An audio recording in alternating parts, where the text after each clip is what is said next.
Me kõik tahaksime elada maailmas, kus nõrgematele ei tehta liiga.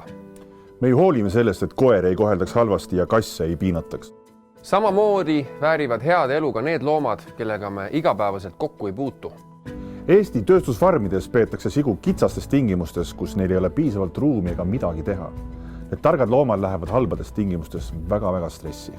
Sellest suurest stressist hakkavad nad oma sõprade sabasid närima ja mitte keegi ei vääri sellist elu.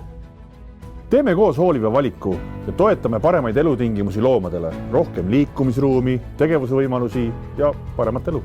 Anna allkiri nähtamatute loomade aktsioonile, et toetada loomade heaolu seakasvatuses. Loomasõpradena saame koos väga palju ära teha.